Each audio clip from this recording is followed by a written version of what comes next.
Assalamualaikum warahmatullahi wabarakatuh. Selamat datang kembali di channel ini. Saya dengan Karina. Pada kesempatan kali ini kita akan membahas salah satu materi penting dalam mata kuliah Matematika Diskrit, yaitu tentang himpunan.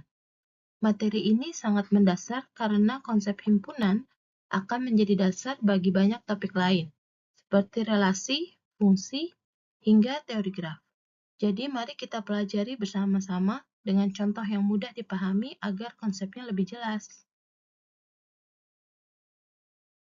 Himpunan.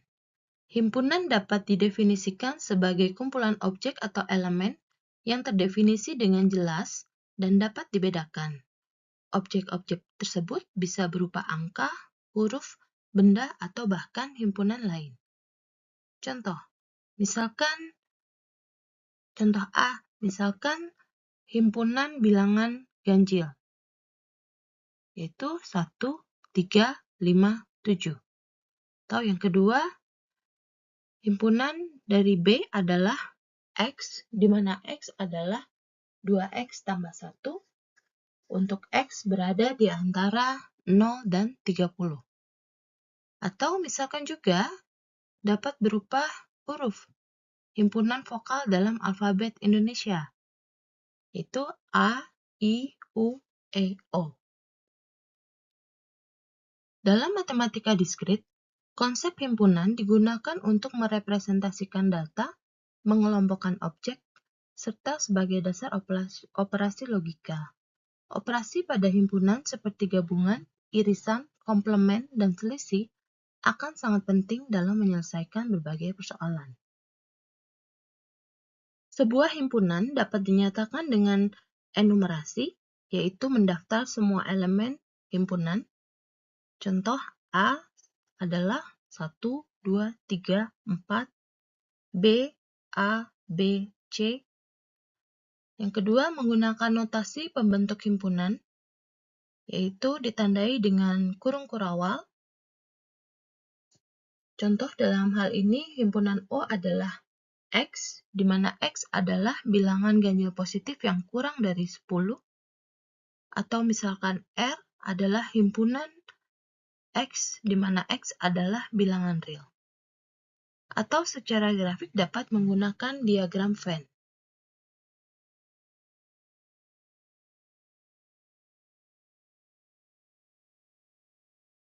Pada dasarnya, himpunan dapat dibedakan menjadi himpunan berhingga dan himpunan tak berhingga. Himpunan berhingga adalah himpunan yang jumlah elemennya dapat dihitung dengan jelas dan terbatas. Misalnya, himpunan A sama dengan 1, 2, 3, 4, memiliki 4 anggota. Begitu juga himpunan B, di mana B adalah X, anggota bilangan bulat dengan X berada di antara 1 dan 4. Maka anggotanya adalah 1, 2, 3, 4. Jumlah anggotanya terbatas, sehingga termasuk himpunan berhingga. Sedangkan himpunan tak berhingga adalah himpunan yang jumlah elemennya tidak terbatas atau tak terhitung. Misalkan himpunan bilangan bulat Z yang anggotanya tidak pernah habis. Atau misalkan S adalah X bilangan real dengan anggotanya berada di antara 1 sampai 4. Di sini juga jumlah bilangan desimalnya tak terbatas jumlahnya. Kesimpulannya, perbedaan utama antara keduanya terletak pada jumlah anggota. Berhingga bisa dihitung dan ada batasnya, sedangkan tak berhingga tidak bisa dihitung karena jumlah anggotanya tidak terbatas. Definisi lain pada himpunan ada istilah himpunan kosong yang ditandai dengan O yang dicoret atau kurawal kosong, tidak memiliki elemen. Ada juga yang disebut dengan himpunan semesta atau universal set, adalah himpunan dari semua elemen. Contoh, misalkan U adalah semua bilangan asli, atau U adalah semua bilangan real, atau U adalah X bilangan asli, di mana X di antara 1 sampai dengan 10. Dalam himpunan, kita sering menggunakan simbol khusus untuk menyatakan apakah suatu elemen termasuk anggota himpunan atau tidak. Simbol E dibaca anggota dari digunakan untuk menyatakan bahwa suatu objek adalah elemen dari sebuah himpunan.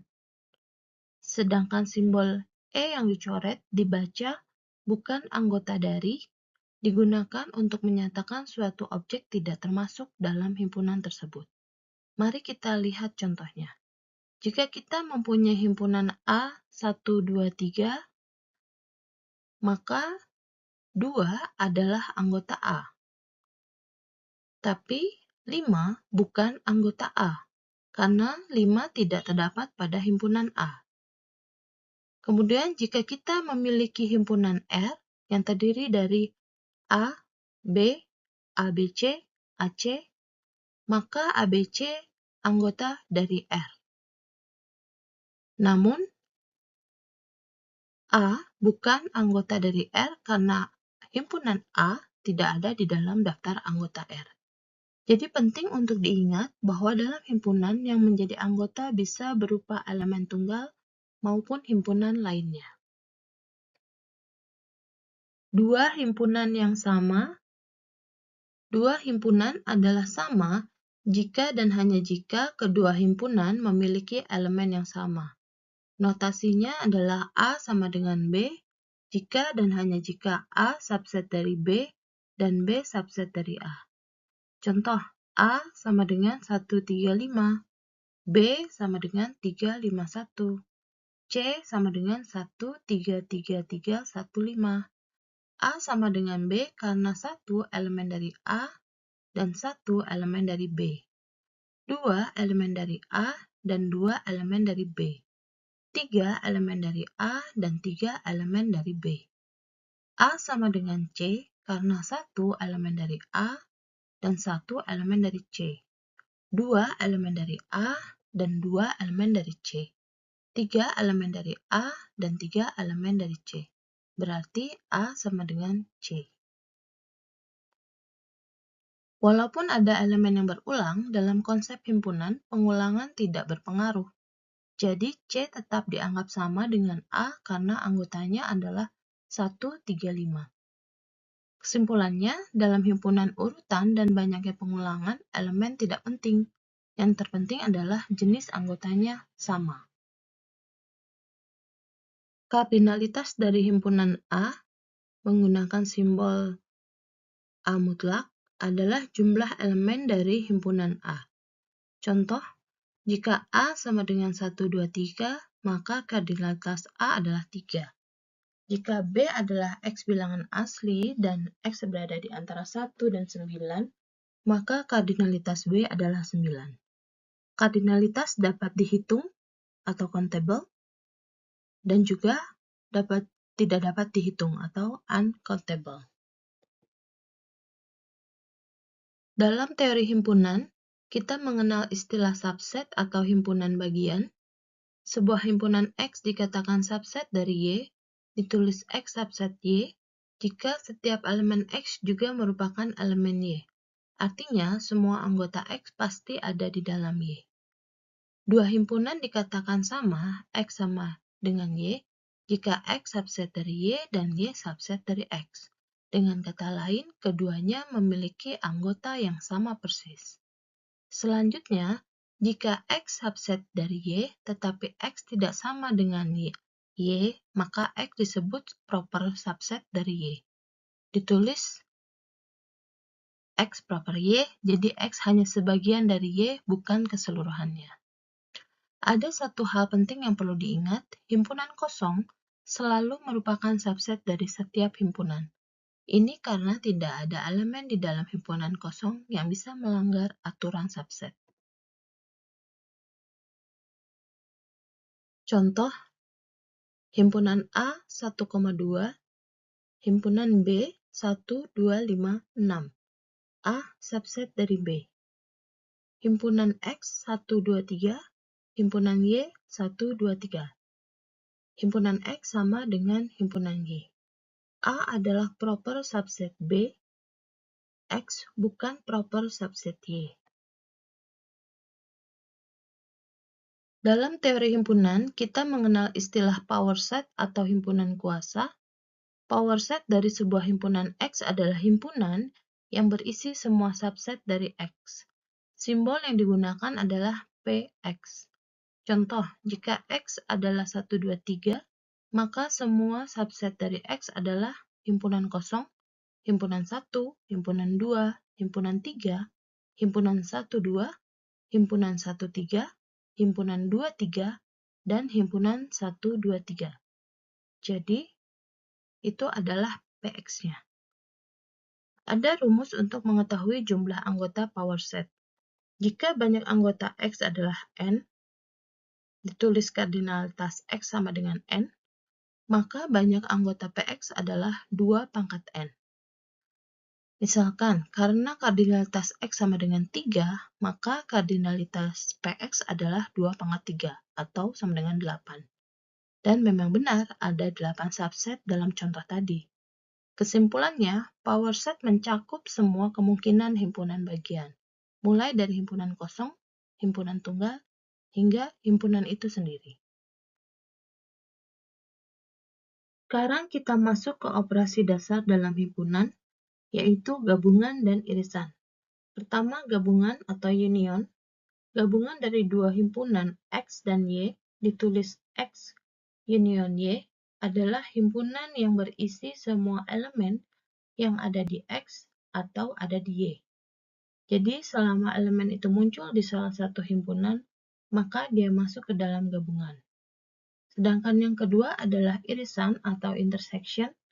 Irisan dari dua himpunan X dan Y, ditulis X intersection Y, adalah himpunan yang berisi elemen-elemen yang ada di X dan juga ada di Y. Jadi, hanya elemen yang sama-sama dimiliki oleh kedua himpunan yang masuk ke irisan. Ada istilah disjoint atau saling lepas, yaitu dua himpunan disebut disjoint jika tidak ada satupun elemen yang sama, atau dengan kata lain, X beririsan dengan Y adalah himpunan kosong. Contoh, jika X sama dengan 1, 2, 3 dan Y sama dengan 3, 4, 5, maka X digabung Y adalah 1, 2, 3, 4, 5. X beririsan dengan Y sama dengan 3. Keduanya bukan disjoint karena masih ada elemen yang sama, yaitu 3. Berikut adalah contoh diagram Venn untuk menyatakan gabungan atau irisan dalam satu diagram. Misalkan ada 3 himpunan di mana M adalah siswa gemar matematika, I siswa gemar IPA, B siswa gemar bahasa Inggris. Di sini, jika ada siswa yang gemar matematika dan IPA, maka dia akan saling beririsan. Dalam hal ini berjumlah 10. Atau misalkan siswa gemar matematika juga gemar bahasa Inggris, maka dia akan saling beririsan berjumlah 3. Atau misalkan siswa gemar IPA dan juga gemar bahasa Inggris, maka saling beririsan diagram Venn-nya ada pada jumlah 7. Atau jika ada anak yang menyukai matematika, IPA, dan bahasa Inggris, maka dia akan beririsan dengan ketiganya, yaitu yang ada di tengah, angka 5. Dalam teori himpunan, terdapat beberapa operasi penting selain gabungan dan irisan, yaitu selisih atau difference, komplement, dan beda setangkup atau symmetric difference. Selisih dari dua himpunan X dan Y dituliskan sebagai X dikurangi Y. Artinya, X elemen dari X dan X bukan elemen dari Y. Yaitu berisi semua elemen yang ada di X, tetapi tidak ada di Y. Operasi ini juga disebut relative komplement dari Y terhadap X. Symmetric difference atau beda setangkup, yaitu antara dua himpunan X dan Y dituliskan sebagai X beda setangkup dengan Y, yaitu adalah X dikurangi Y digabung dengan Y dikurangi X. Dengan kata lain, symmetric difference yaitu berisi elemen yang hanya ada di salah satu himpunan, tetapi tidak ada pada keduanya sekaligus. Himpunan komplement dituliskan sebagai A komplement sama dengan universal dikurangi himpunan A, yaitu semua elemen di U yang tidak termasuk dalam himpunan A. Contoh, jika himpunan X adalah 1, 4, 7, 10, himpunan Y adalah 1, 2, 3, 4, 5, carilah X digabung Y, maka itu adalah seluruh gabungan himpunan X dan Y, yaitu 1, 2, 3, 4, 5, 7, 10.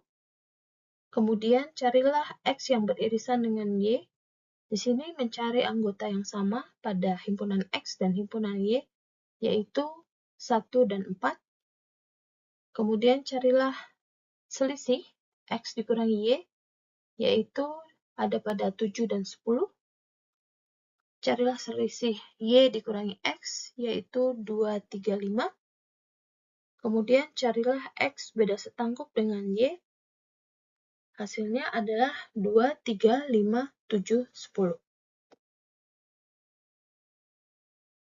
Diagram Venn merupakan salah satu gambaran grafik dari himpunan.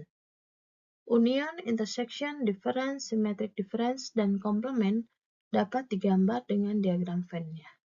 Untuk menghitung jumlah elemen dari himpunan A dan B adalah kardinalitas A digabung dengan B itu sama dengan kardinalitas A ditambah kardinalitas B dikurangi kardinalitas A beririsan dengan B. Pada teori himpunan, terdapat beberapa sifat atau properti penting yang digunakan untuk memudahkan perhitungan dan penyederhanaan operasi himpunan.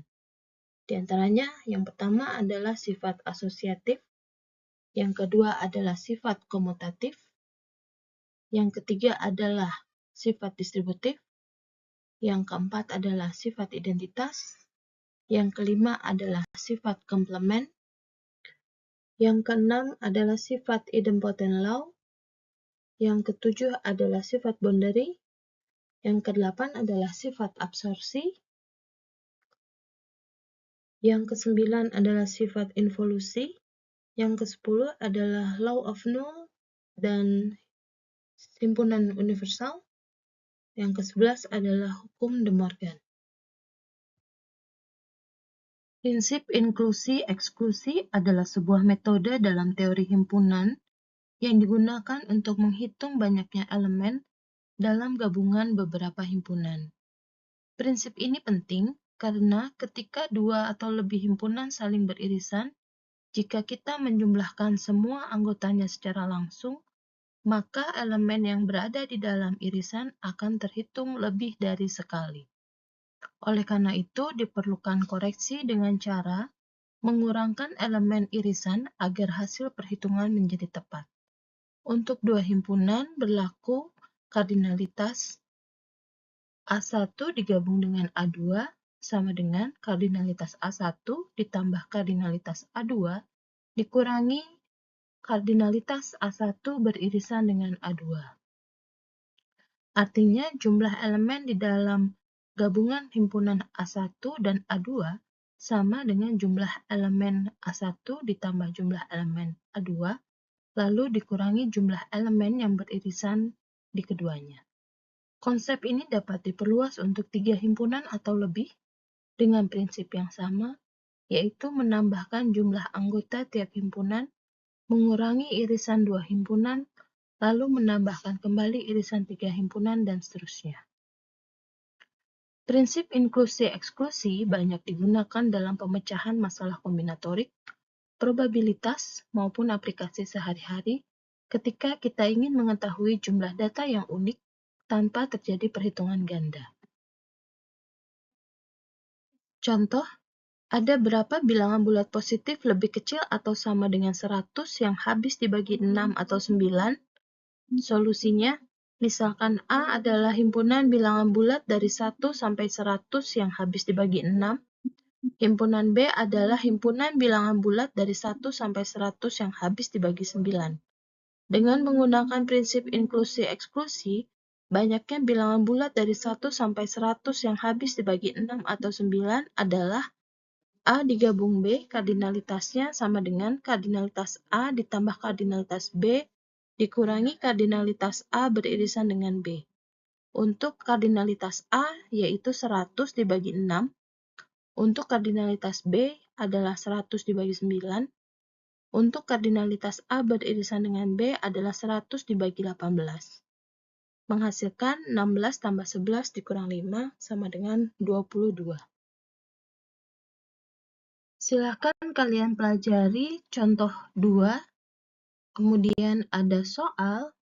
Kalian silahkan coba. Demikian pembahasan mengenai materi himpunan.